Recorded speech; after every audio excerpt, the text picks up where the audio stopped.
我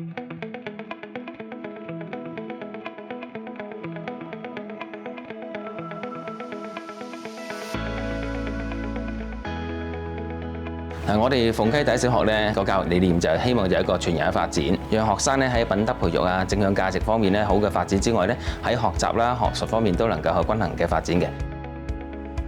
推展呢個正向教育嗰陣時候咧，難在邊度咧？就係如何呈現到出嚟。點樣我哋衡量學生係真係做到，又達到個人成長要求啊咁咧？就係除咗學校嘅功能之外咧，家長角色非常之重要嘅。因為咧，我哋培育小朋友咧係有呢個家校嘅關係啦、親子關係啦、師生關係。咁佢裏邊咧係我哋圍繞住小朋友，而小朋友咧除咗學校之外，就基本就係屋企啦。而家我哋有個 CO2 嘅平台，就可以將佢一個數碼化咗小朋友嘅好嘅地方啦，正向行為咧能夠係上傳咗個平台裏邊，呈現到小朋友屋企啦或者社區嗰陣時候做咗好嘅行為、好嘅品德，將嘅正能量嘅提升，感染身邊嘅人。喺學校嚟講咧，就除咗學校要努力之外咧，我哋家長係亦出翻力嘅去幫手。當然啦，我哋都期望我哋小朋友更加積極，喺我哋嘅家長啊同學校嘅老師鼓勵之後咧，做得更加好嘅。亦都帶出咗一樣嘢就係，佢只要經過努力學習同埋去付出行動咧，佢嘅正向思維、佢嘅正向品德咧，就能夠呈現到出嚟。喺學校嚟講咧，我哋真係好需要一啲數碼化嘅方式咧，幫我哋去了解學生嘅行為個改變啦。佢哋能夠做到知情意行，佢哋將佢嗰個行為表現係透過實際嘅參與體驗咧嚟到浮現。呢個咧喺我哋個學界嚟講咧，其實好需要呢啲相關嘅平台啊或者工具咧，幫我哋推展呢個品德教育。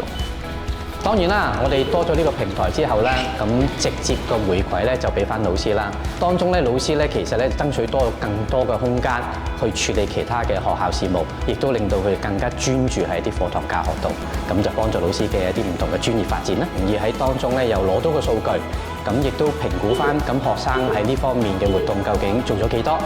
咁當中咧，亦都有一個更深刻嘅思考，未來點樣去推動啲學生更加主動去參加呢啲活動。食晒嘅，我再加2個校本獎勵嘅話，可以。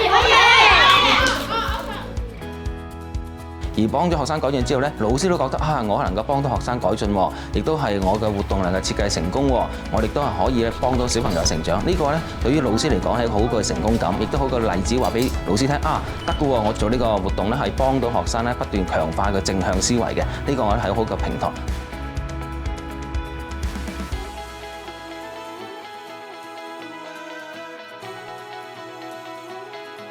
我希望 Zero2 呢個軟件可以讓同學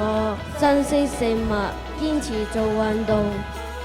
This award is not just a recognition for our family, but also a message we want to share with everyone. As long as we are willing to try, anyone can help protect the environment.